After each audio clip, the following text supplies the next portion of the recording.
Come on, baby. Okay. Well, guys, my name is Chris, and I'll welcome you all over here. And this fellow's name is JJ, and he is 10 feet, about 400 pounds. And he's the biggest one we got in here right now. You can hear him hissing right there. Now, you take a look inside of his mouth. He has 80 teeth in his mouth, 40 top, 40 bottom of symmetrically placed teeth. And the cool thing about his teeth is you can actually snap them off and grow them back. And they'll cycle through teeth kind of like how a shark does. Now, they need to be able to do this cycling of teeth because of how hard they bite down. A gator his size is biting down with a literal ton of force. This is 2,000 pounds per square inch. Gators have the strongest jaw pressure out of any animal in this country. So when he bites down on something solid, he'll snap teeth right off and then grow them back. So that's what he does. Now what's cool though is you can hold their jaw shut with just one hand, as you can see right here. All of his power is in closing his mouth, not in opening it. So that saved my butt all day long. Wouldn't have a job if it wasn't for that fact, right? So it allows us to do what we do.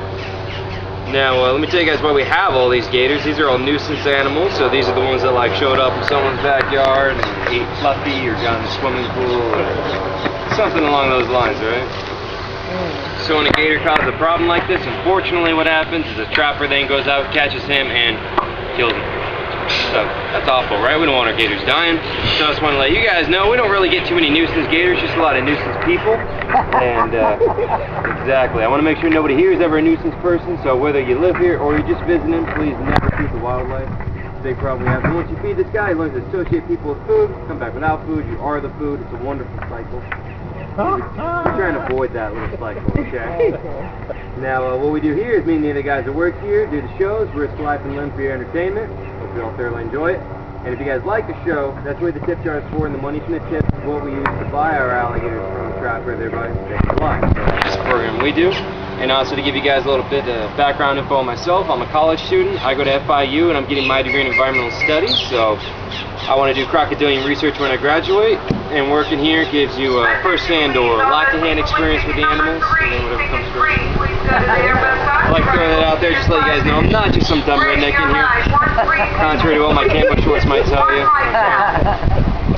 Now the Seminoles will go out and catch these gators for food, and when they caught them, the first thing they did was tie a rope around the jaws so the gator couldn't bite anybody. If they were alone, their method of doing this was to hold the jaws shut between their chin and their chest so their hands were free to take out a rope and tie a knot. It's called bulldog, right? Now, I'm going to demonstrate this. If you guys want to get a picture of it, wait till you see both my arms go out, or there's a spray of blood. Okay, whatever comes first. Got a picture, darling. Hold them up. Like that. There you go.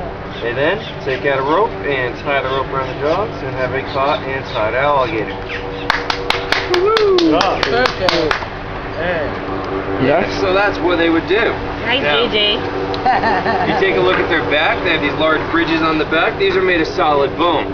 Each one of these is called an osteoderm, which literally means bone skin in Latin, and it's solid bone, man. It's covering their whole backside like body armor.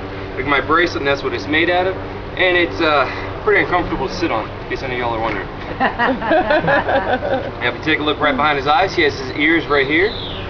Oh, okay. Yeah, isn't that kind of weird? Yeah. So, being a little flap like that allows him to seal his ear canal off so he can keep out water or tune out the wife or whatever he's got to do. So, he said tune out the wife. Oh, you're going to be one color. Oh, yeah. Alright, guys, I'm going to go and show you the last trick I'm going to do. This is what we call a face-off.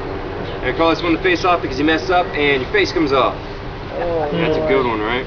Remember the first trick was used to tie a rope around the jaws? Has a great practical purpose. Well, this trick is just one of those really dumb things we do to impress tourists and make tip money.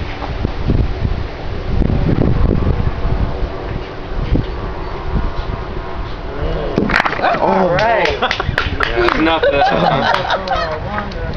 Alright guys, well that's pretty much it for me. Hopefully you'll enjoy it. I learned something about the gators, and again, tips are appreciated by myself, but especially this guy right here. Is that it? You'd be a suitcase, right? Right. Now I'm going to take out a baby alligator so you guys can see one up close and personal. You touch them and pet them, and if you want to hold the baby gator and take a picture with them, like the sign over there says, we do charge $5 for that. So let me take out this baby gator for you. No, it must be out of your mind. You gonna hold him? No, no. He got a thing around his mouth. You gotta see him. You can hold him.